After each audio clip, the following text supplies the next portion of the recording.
dia. Vamos lá. Sutra Sagrada, Chuva de Néctar da Verdade.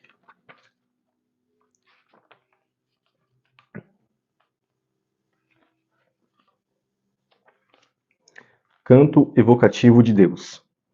Ó Deus Pai que dais vida a todos os seres viventes, abençoai-me com vosso Espírito. Eu vivo não pela minha própria força, mas pela vida de Deus Pai, que permeia os céus e a terra. As minhas obras não sou eu quem as realiza, mas a força de Deus Pai que permeia os céus e a terra. Ó Deus que vos manifestastes através da Setionoye, para indicar o caminho dos céus e da terra, protegei-me. Louvor aos apóstolos da missão sagrada. Deus, Criador do Universo, vendo os sofrimentos da humanidade, manifestou como expediente da sua sagrada imagem e abriu as portas do amplo lar de misericórdia, a qual chama-se Setionoye. Sua finalidade é despertar todos os homens para a verdade. Não haverá nenhum ente humano celestial que nele não entre, seja qual for o seu credo. Este amplo lar de misericórdia, transcendendo todo e qualquer sectarismo religioso, extingue os sofrimentos e erros de toda a humanidade e a torna imaculada, especialmente os que não só almejam graças para si,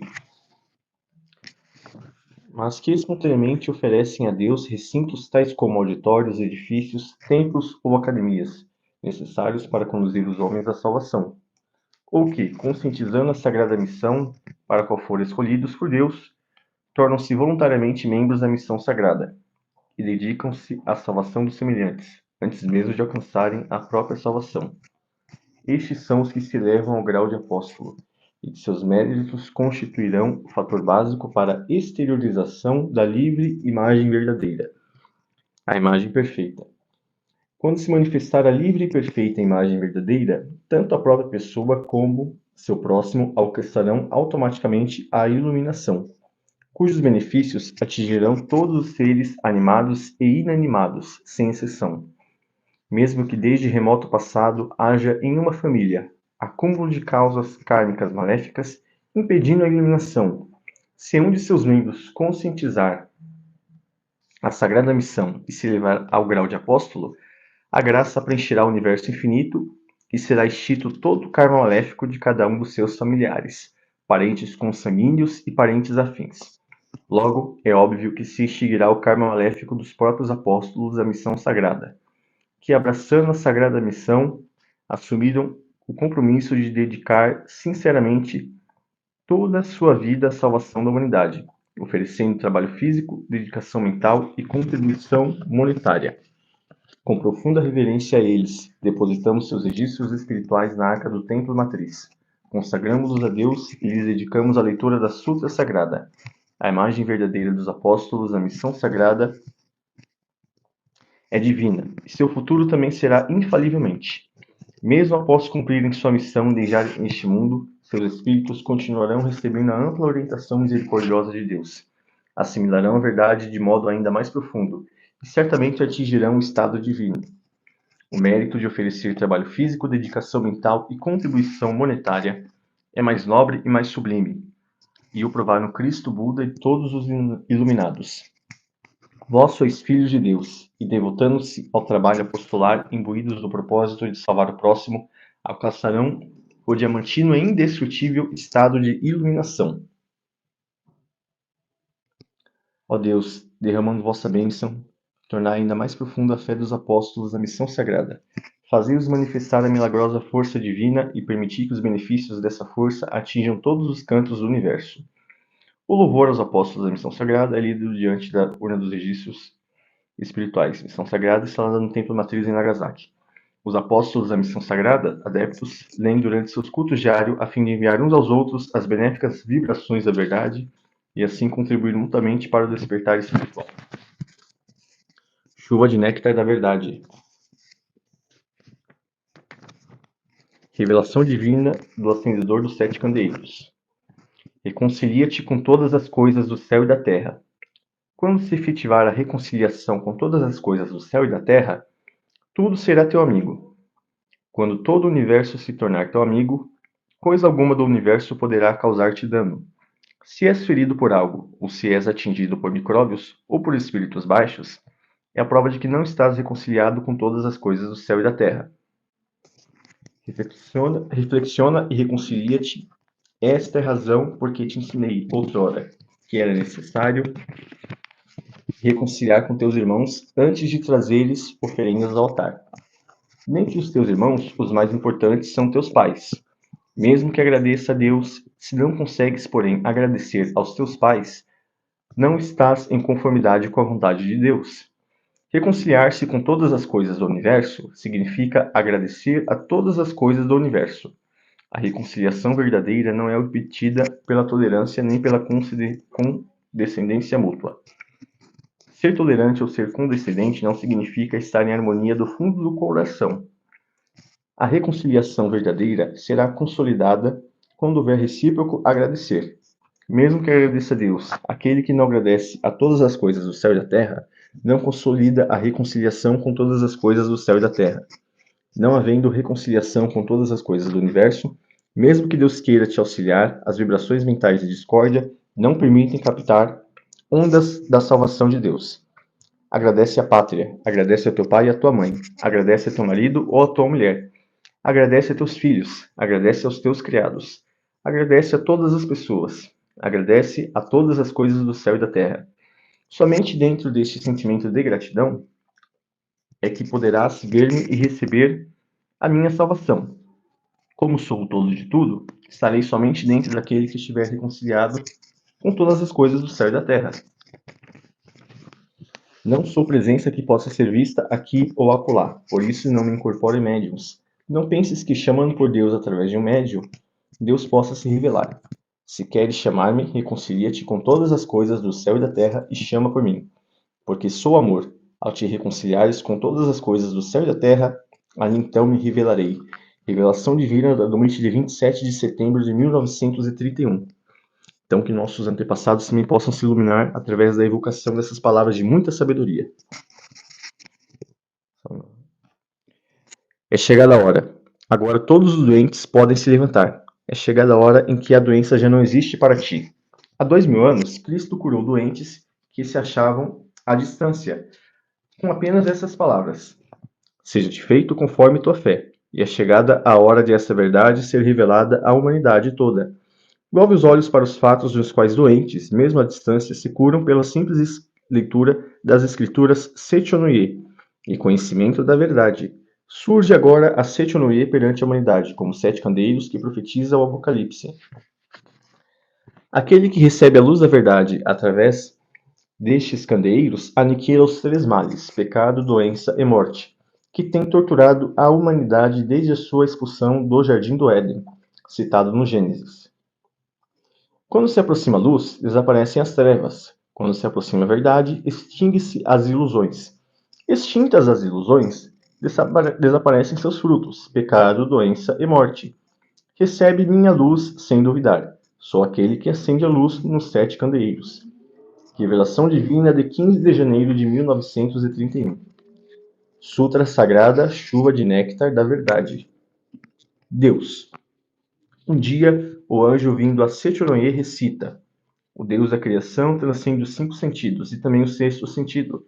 Sagrado, supremo, infinito, mente que permeia o universo, vida que permeia o universo, lei que permeia o universo, verdade, luz, sabedoria, amor absoluto.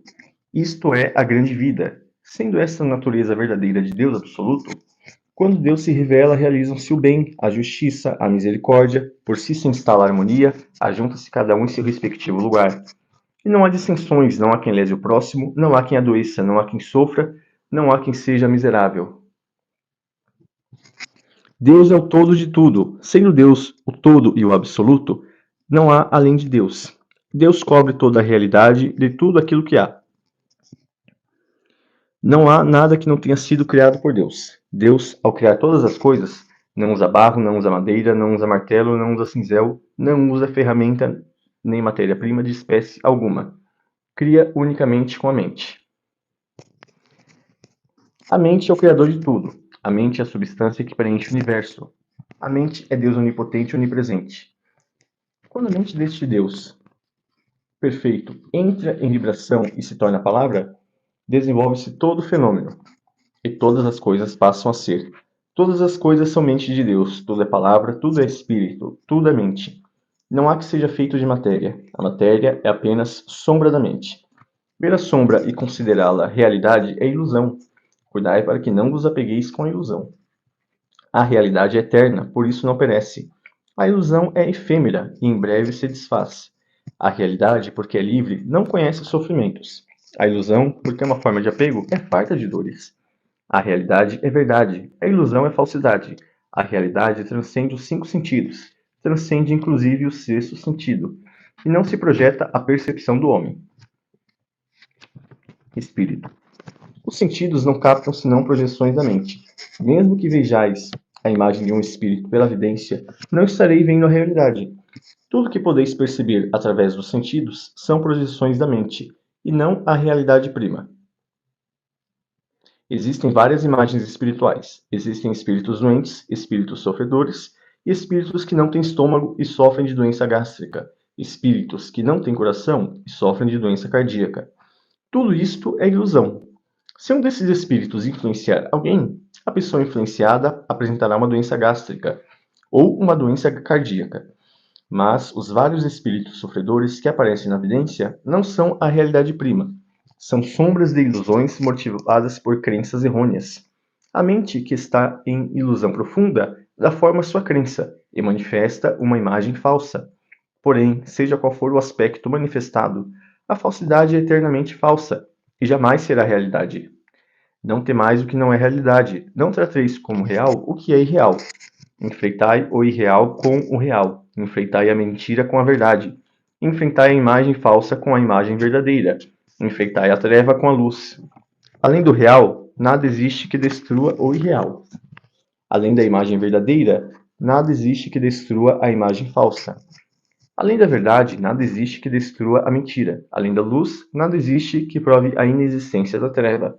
Ensinai a eles a imagem verdadeira da vida. Ensinai que a imagem verdadeira da vida é o próprio Deus e é perfeição. Ensinai que neste mundo não há pecado que tenha sido cometido, nem há pecado a ser resgatado, porque Deus é o todo, porque Deus não cria o pecado, porque não há outro Criador senão Deus. Quando todas as vidas do universo e todos os espíritos do universo virem esta verdade, despertarem para esta verdade e destruírem todas as ilusões mentais, as quais constituem a causa de todos os sofrimentos, os deuses do céu farão chover coros da verdade. Os seres vivos, todos deste mundo, verão a luz. Desaparecerão todos os embaraços e este mundo, assim mesmo como é, será o reino da luz. Matéria. Não tomeis por realidade a matéria que percebeis através dos sentidos. A matéria não é substância das coisas, não é vida, não é verdade. Na matéria em si não existe inteligência, não existe sensibilidade. A matéria é, afinal, o nada, e nela não existe qualidade inerente. O que atribui qualidade à matéria é a mente, e somente ela. Pensando-se em saúde na mente, aparece a saúde. Pensando-se em doença na mente, aparece a doença. Essa circunstância se assemelha à tela cinematográfica, em que aparece um lutador se nela foi projetado um lutador, ou um doente se nela foi projetado um doente. Porém, o filme cinematográfico em si é incolor e transparente, e nele não existe lutador nem doente.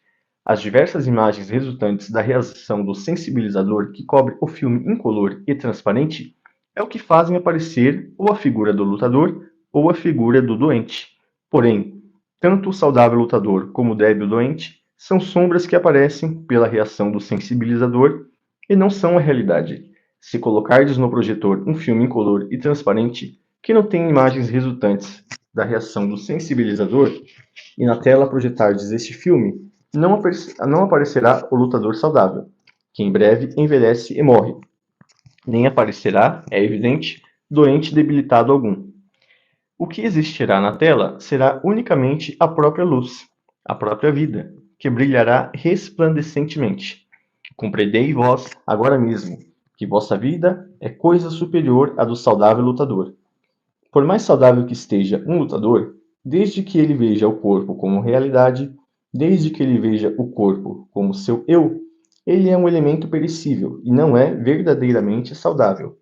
A saúde verdadeira não está na matéria, não está no corpo. A vida verdadeira não está na matéria, não está no corpo. Vosso eu verdadeiro não está na matéria, não está no corpo. No âmago da matéria, no âmago do corpo, existe um ser sumamente perfeito e maravilhoso. Este, sim, é o vosso eu perfeito, exatamente como Deus o criou, e é vida eternamente saudável e imperecível.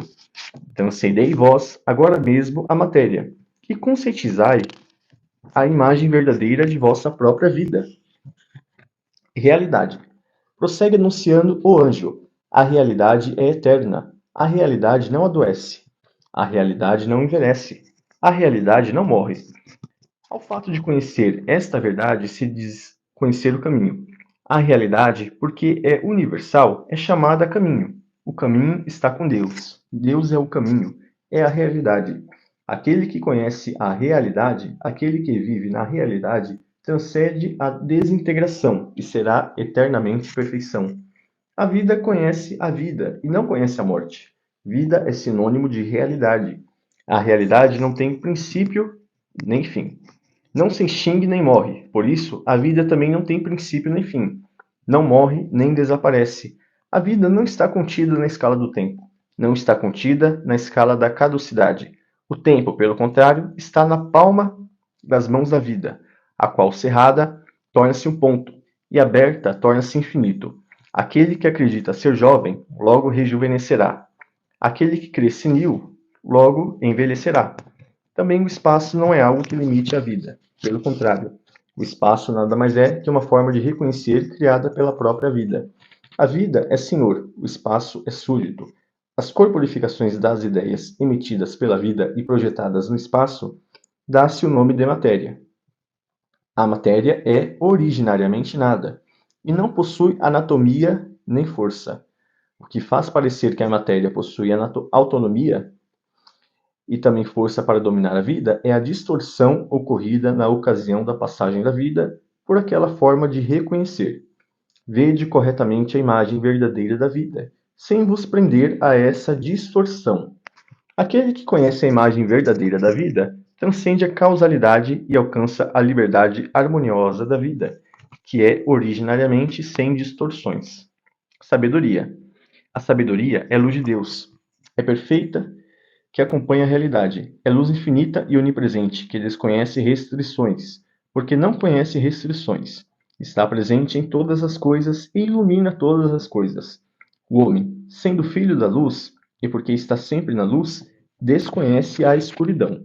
Desconhece tropeços, desconhece embaraços, como anjos que passeiam no céu, como peixes que nadam no oceano, passeia no mundo da luz, pleno de luz e cheio de alegria.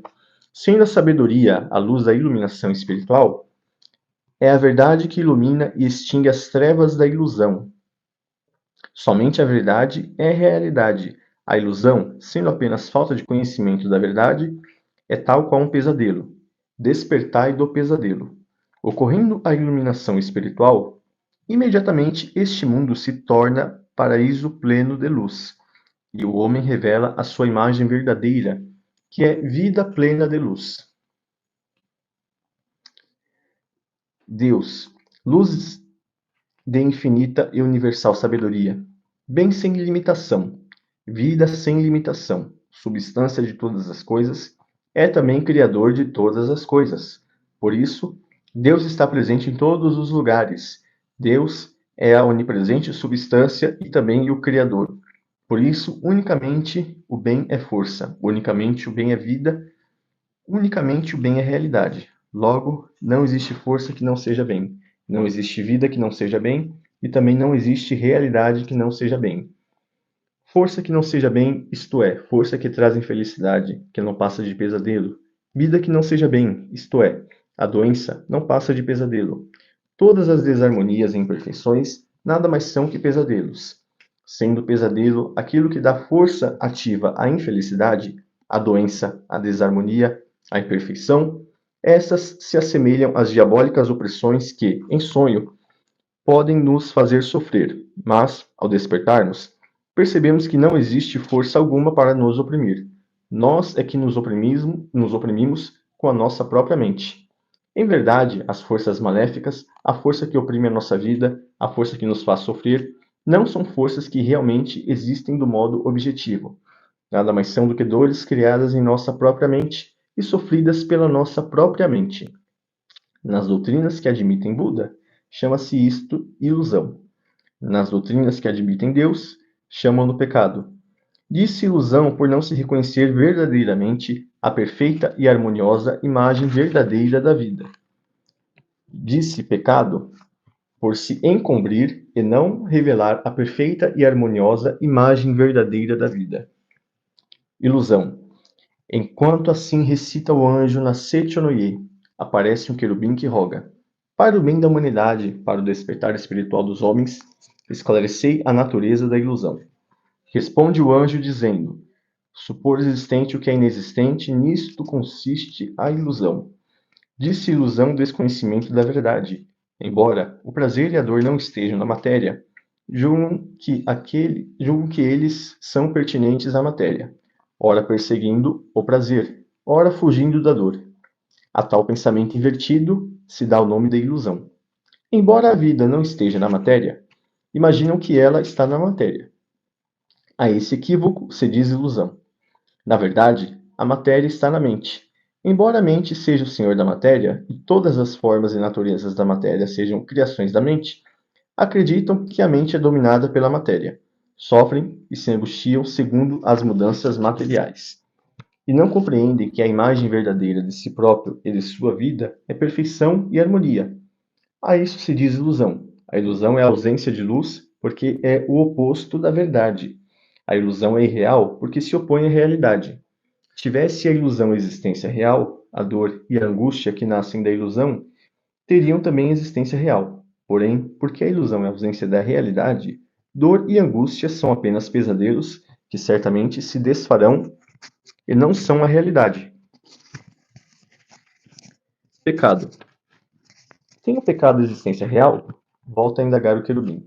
Ouve-se a voz do anjo que assim responde: tudo que verdadeiramente existe são somente Deus e o que vem de Deus. Sendo Deus a perfeição, tudo que foi criado por Deus é perfeição também. Então pergunto: considerais perfeição o pecado? Responde o querubim: mestre, o pecado não é perfeição. Prossegue o anjo: o pecado não é realidade porque é imperfeição. A doença não é realidade porque é imperfeição. A morte não é realidade porque é imperfeição. Não considereis irrealidade o que não foi criado por Deus. Não vos atemorizeis imaginando aquilo que é inexistente como num pesadelo. Pecado, doença e morte, porque não são criações de Deus. São irrealidades, são falsidades, embora usem a máscara da realidade. Vim para arrancar essa máscara e mostrar a irrealidade do pecado, da doença e da morte. No passado veio Sakyamuni com essa mesma finalidade. Jesus Cristo também veio com essa finalidade. Se o pecado existisse realmente, nem os Budas todos do universo conseguiriam extingui-lo. Nem mesmo a cruz de Jesus Cristo conseguiria extingui-lo. Porém, sois felizes, pois que o pecado é irrealidade, sombra da ilusão. Os Budas todos do universo remiram os homens e bem extinguiram seus pecados. Também Jesus Cristo, usando apenas de palavras, disse: são-te perdoados os teus pecados, e bem extinguiu os pecados. Eu também, através da palavra, faço escrever poemas a Sechonoye, e pelo poder da palavra, revelo a natureza do pecado, e faço com que o pecado volte ao seu nada original. Aquele que lê as minhas palavras extingue todos os pecados, pois conhece a imagem verdadeira da realidade. Aquele que lê as minhas palavras extingue todas as doenças, pois conhece a imagem verdadeira da vida. Supera a morte e vive eternamente. Homem, eu sou a verdade, sou o anjo enviado pela verdade. Sou a luz que emana da verdade. Sou a luz que extingue a ilusão. Sou o caminho. Aquele que cumpre a minha palavra não se afasta do caminho. Sou a vida. Aquele que bebe em mim não adoece, não morre. Sou a redenção. Aquele que pede a mim será remido e viverá no reino de Deus.